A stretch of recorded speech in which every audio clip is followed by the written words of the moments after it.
الحمد لله رب العالمين الرحمن الرحيم مالك يوم الدين إياك نعبد وإياك نستعين اهدنا الصراط المستقيم صراط الذين أنعمت عليهم غير المغضوب عليهم ولا الضالين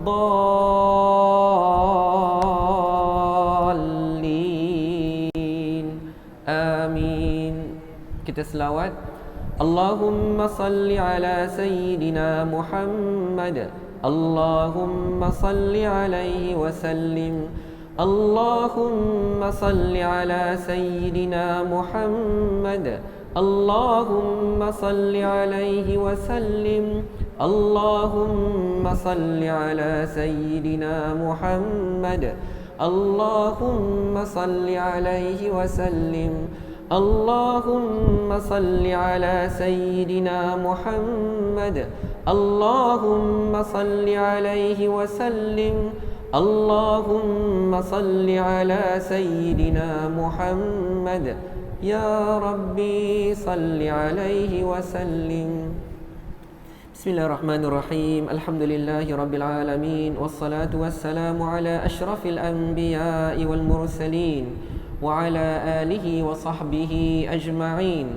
Allahumma rabbana zidna ilman nafi'a warzuqna fahman wasi'a. اللهم افتح علينا حكمتك وانشر علينا من خزائن رحمتك يا أرحم الراحمين. رب اشرح لي صدري ويسر لي أمري واحلل عقدة من لساني يفقه قولي. اللهم يا معلم آدم علمنا ويا مفهم سليمان فهمنا. اللهم فقهنا في الدين وعلمنا التأويل. آمين آمين. Walhamdulillahi rabbil alamin. Alhamdulillah, tuan-tuan dan puan-puan yang dirahmati Allah Subhanahu wa taala. Pertama sekali marilah sama-sama kita panjatkan kesyukuran kepada Allah Subhanahu wa taala. Kerana pada malam ini alhamdulillah, syukur pada Allah. Allah panjangkan lagi umur kita. Allah berikan kesihatan yang baik kepada kita. Allah kurniakan taufik dan hidayah kepada kita.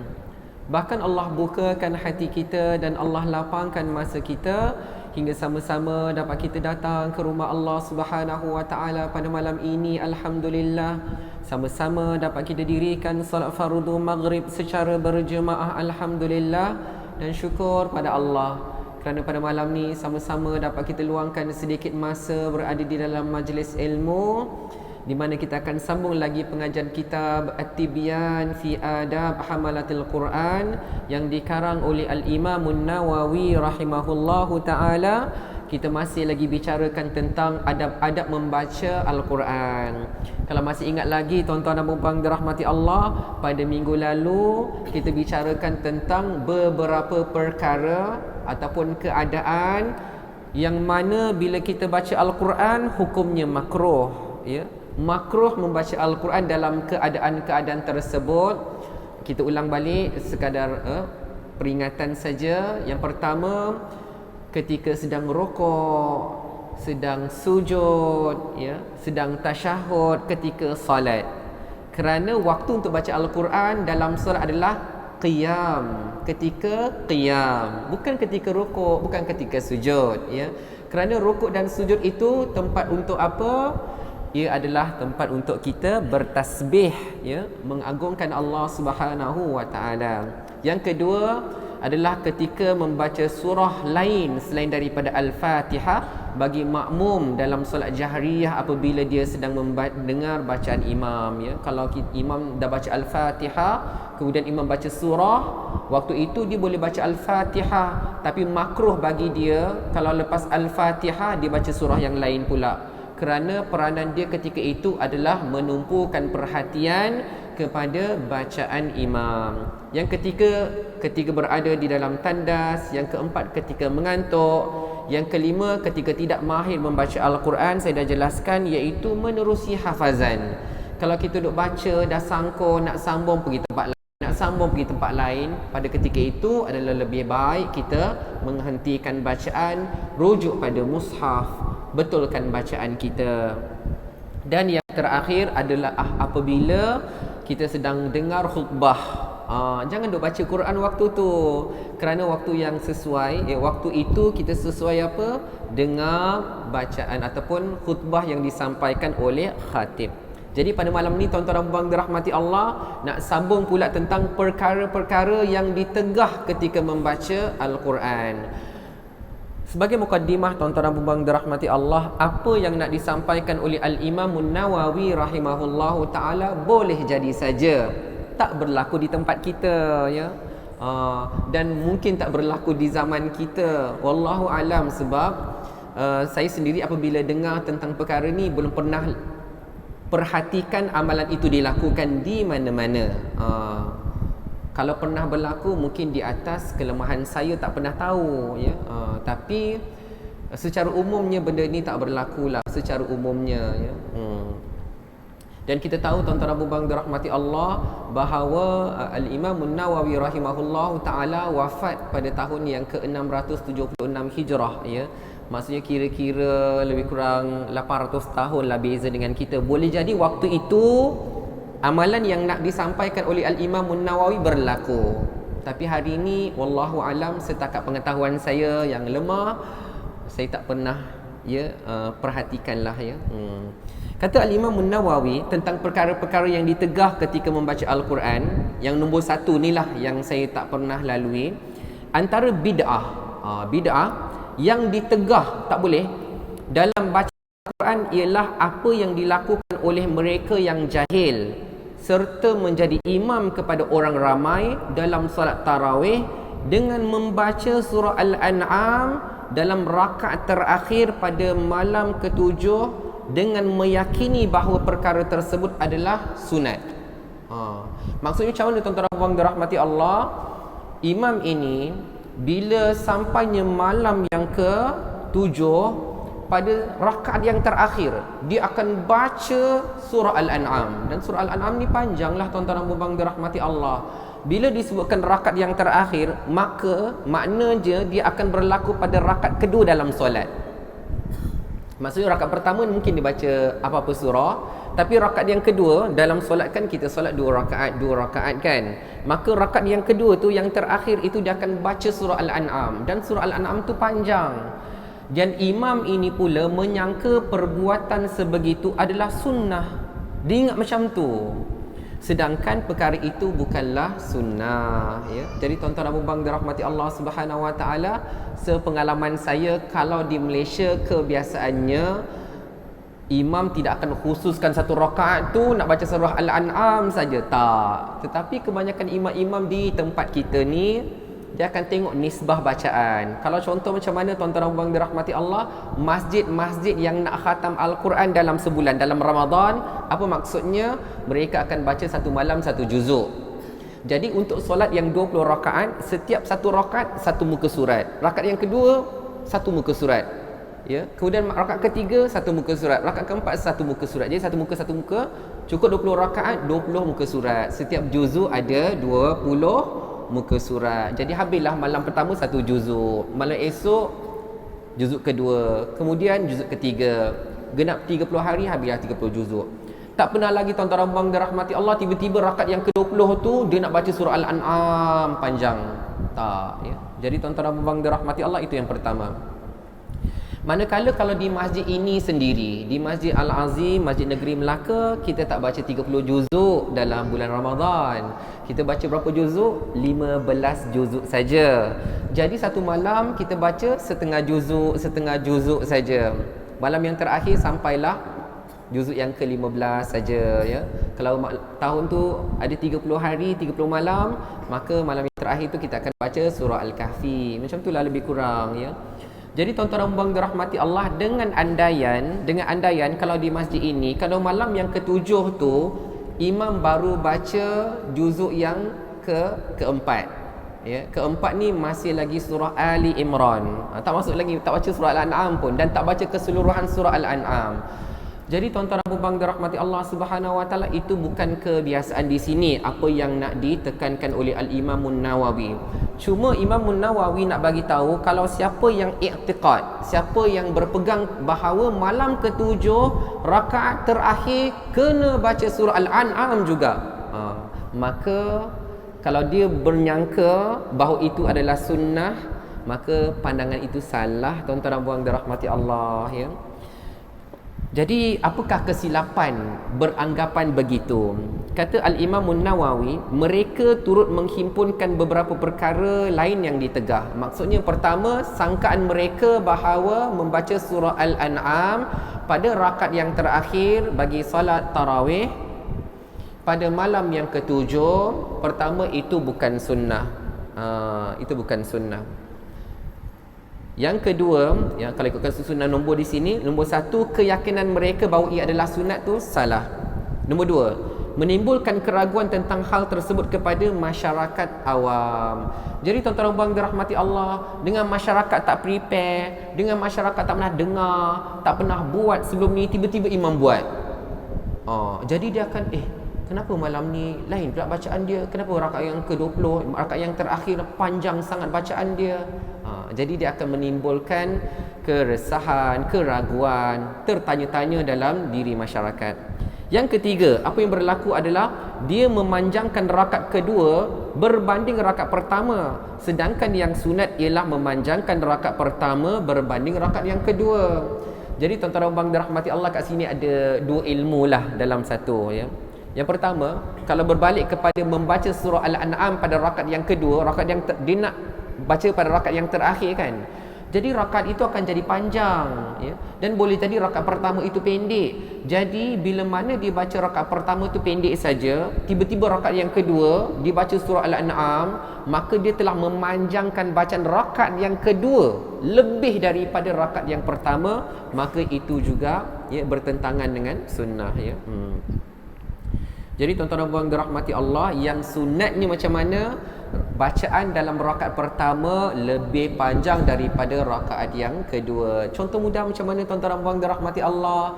Kalau kita dalam rakaat pertama, sebagaimana yang selalu dilakukan oleh Rasulullah sallallahu alaihi wasallam adalah bila baginda solat sunat, baginda rakaat pertama akan baca suratul Fatihah dan surah Al-Kafirun. Al-Kafirun dia ada 6 ayat, ya. Manakala pada rakaat yang kedua baginda membaca surah Al-Fatihah dan surah Al-Ikhlas. Al-Ikhlas tu ada 4 ayat saja.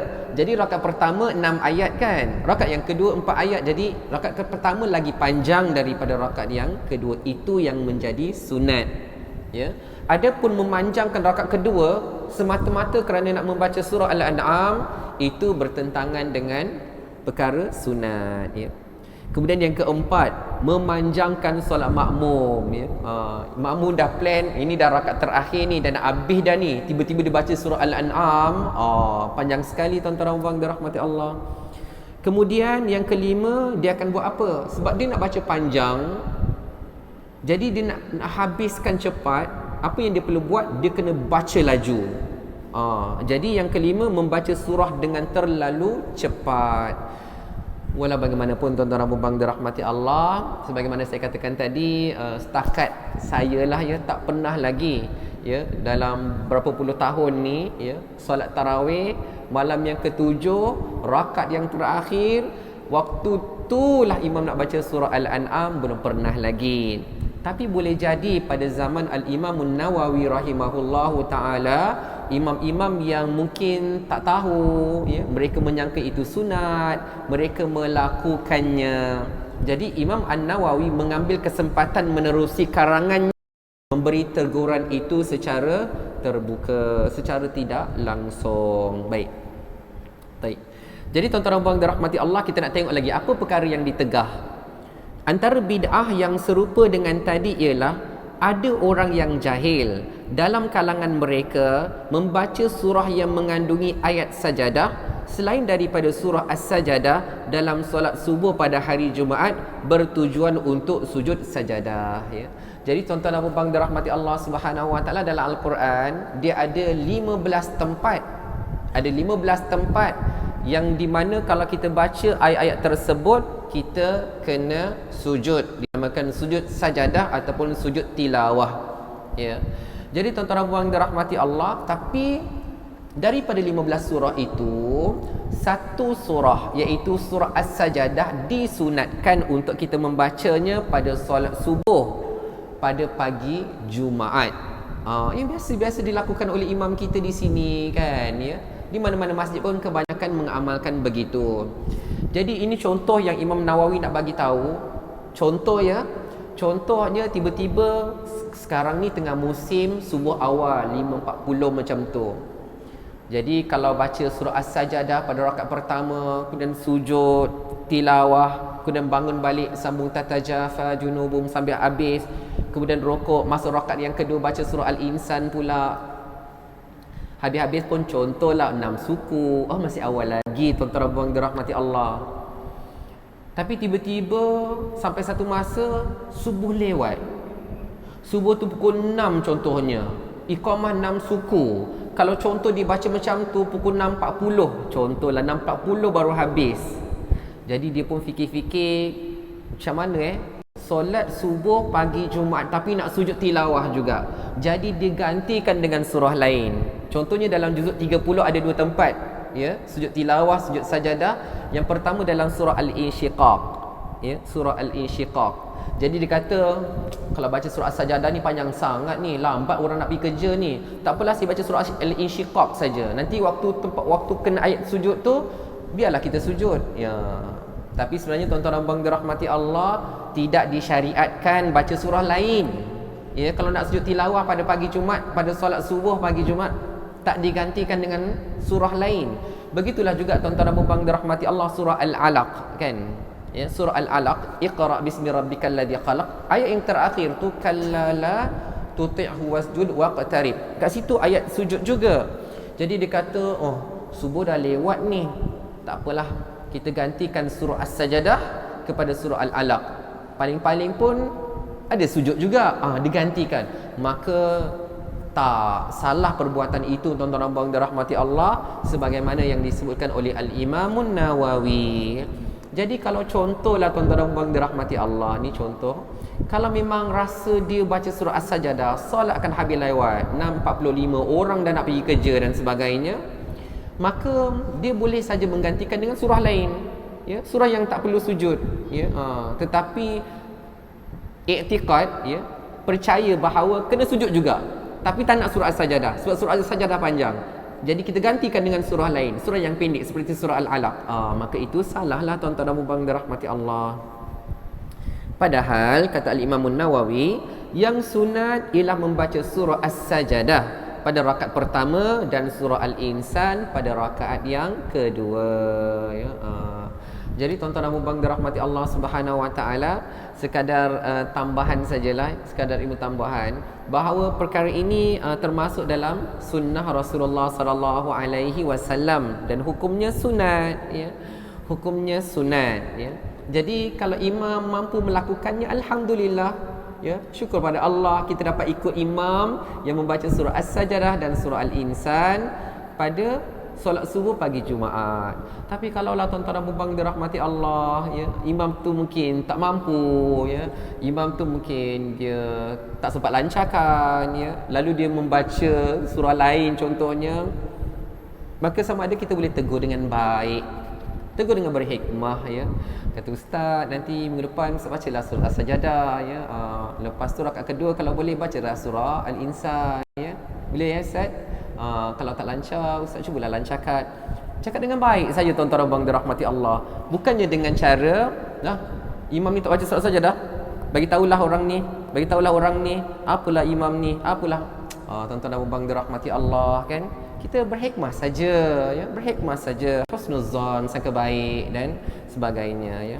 Tak perlulah yang kalau hanya sekadar kita mukhalafah, maksudnya tak mengikut sunnah pada hari itu, menjadi satu isu besar pula yang sampai kita kena bagi tahu semua orang, viralkan pula.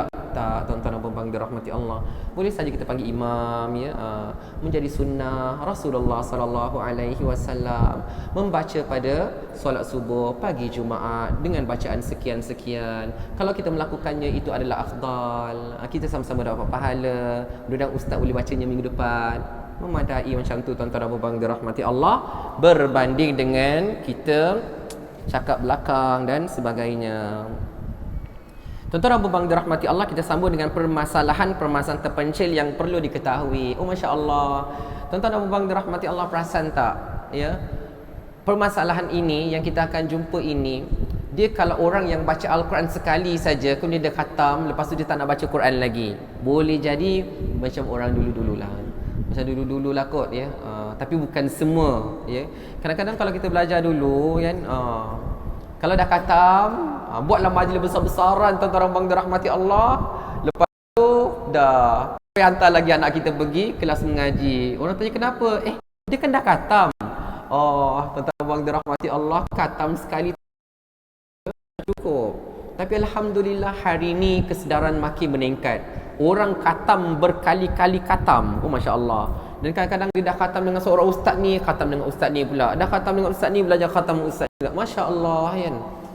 Khatamat, banyak kali khatam. Itu sangat afdal amalan begitu, tuan-tuan dan puan-puan dirahmati Allah. Jadi, orang yang banyak kali khatam, dia akan banyak jumpa ayat-ayat dari Al-Quran. Ya, jadi bila dia berjumpa dengan ayat-ayat itu, ada beberapa perkara yang dia perlu tahu. Ya, tapi kalau orang yang dia sekadar khatam sekali saja, kemudian ustaz pun terlepas pandang, sampai bila-bila lah dia tak tahu bahawa rupa-rupanya ada perkara sunat yang harus kita lakukan bila berjumpa ayat seperti ini. Jadi contoh tuan-tuan dirahmati Allah banyak. Kita mulakan dengan nombor 1, antara apabila seseorang membaca Al-Quran kemudian terasa ingin kentut, dia rasa macam nak kentut, maka dia hendaklah menghentikan bacaannya sehingga selesai kentut. Kemudian dia menyambung semula bacaan tadi. Perkara ini diriwayatkan oleh Ibnu Abi Dawud dan selainnya daripada Atha, dan ia merupakan suatu adab yang baik. Jadi contoh dalam bangga rahmati Allah, menjadi kebiasaanlah kalau kita rasa nak kentut, kita nak bukanlah tiba-tiba terkentut. Biasa kita akan ada rasa dulu. Jadi bila kita dah ada rasa tu, kita tengok tempat mana yang sesuai untuk kita wakaf, berhenti di kepala ayat, habiskan ayat tersebut, berhenti, kemudian kita kentut saja, kemudian teruskan bacaan. Di sini kita dapat belajar beberapa ilmu tuan-tuan dan adab ini. Jangan sambil-sambil baca, sambil-sambil perangat macam tu, ya. Sambil baca, sambil kentut. Tak, itu tidak beradab. Sebab apa? Sebab tu dia ada rasa dulu. Rasa nak kentut. Jadi bila kita dah nak rasa nak kentut, cepat-cepat cari wakaf, tempat yang sesuai untuk berhenti, terutamanya kepala ayat, berhenti. Lepaskan dia, kemudian sambung bacaan. Jadi itu adab yang pertama. Manakala yang kedua, tuan-tuan dan puan-puan dirahmati Allah, ya, apa yang kita boleh belajar adalah bahawa membaca Al-Quran itu bukanlah wajib berwudu, ya. Bukanlah berarti bila kita dah kentut, kita tak boleh baca. Senyap, tak boleh baca dah. Kita dah kentut kan, kita tak boleh baca lagi Quran. Kita kena angkat wuduk dulu, baru kita boleh baca balik. Tak, baca Al-Quran, membaca Al-Quran itu sunat dalam keadaan berwuduk.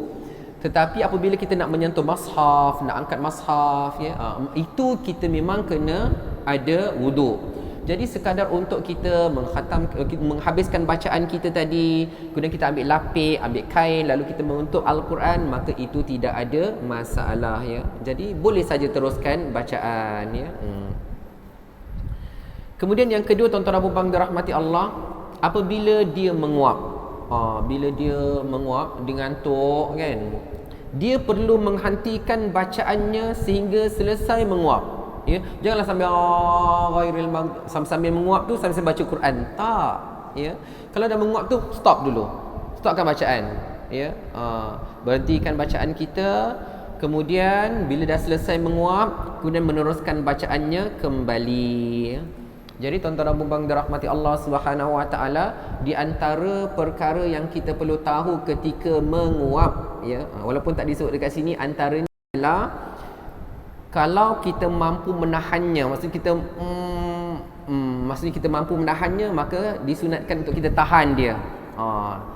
Maksud lawan kepada tahan tu apa? Kita memang tenganga macam tu.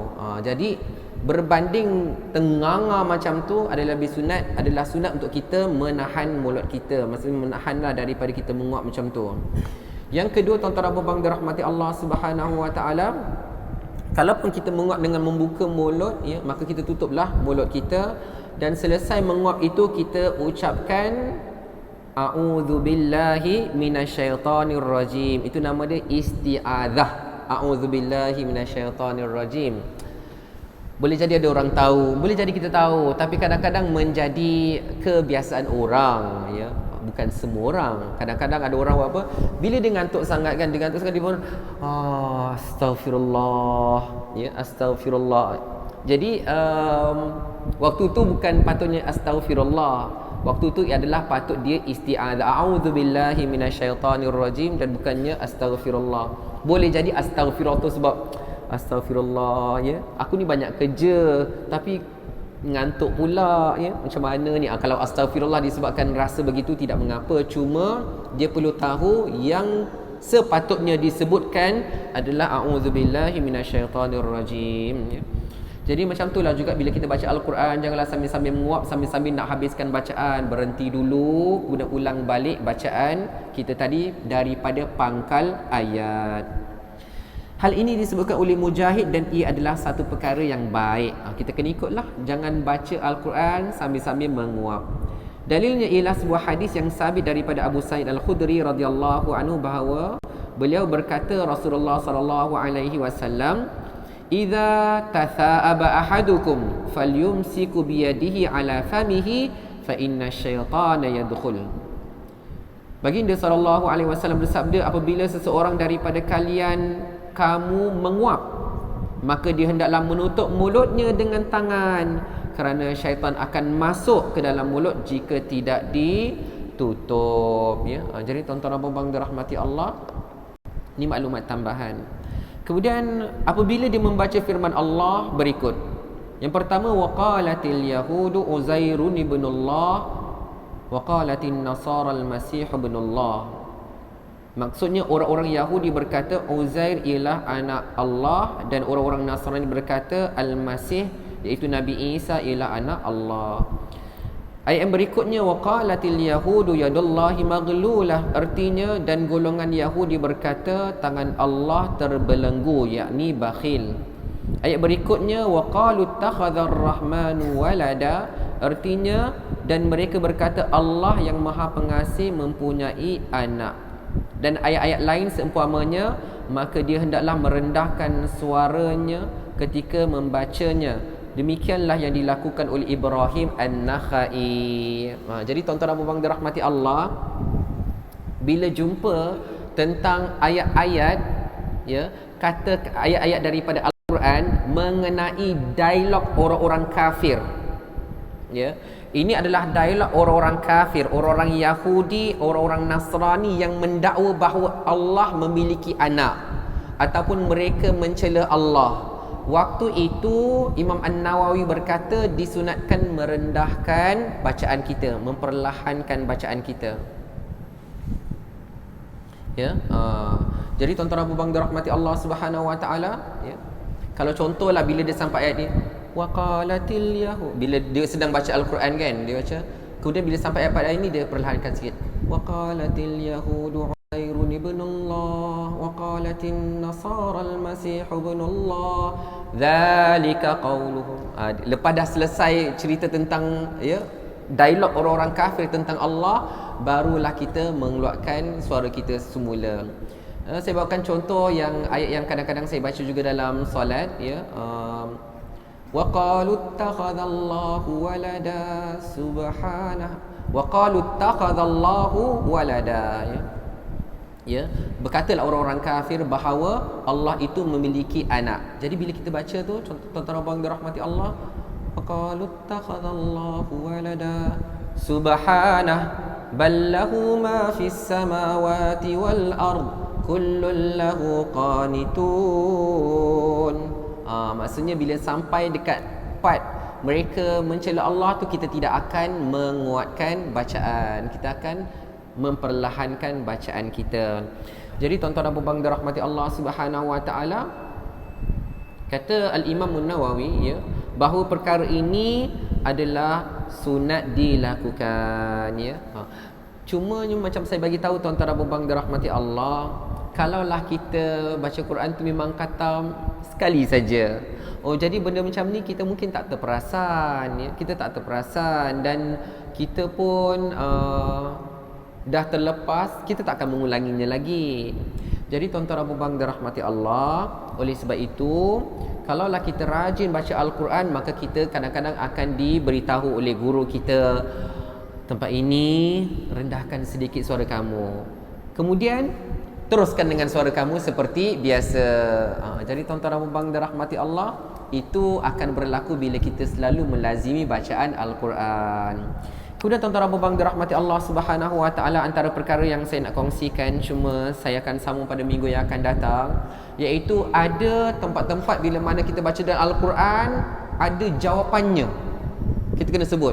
Tapi yang paling popular di antara kita adalah bila, ni contoh-contoh, tapi bukan satu tempat saja, ada beberapa tempat yang lain, iaitu tuan-tuan dan puan-puan dirahmati Allah, bila imam membaca surah At-Tin, wat-tini waz-zaitun wa turi sinin wa hadzal baladil amin, bila sampai dekat ayat terakhir, alaisallahu bi ahkamil hakimin, kan?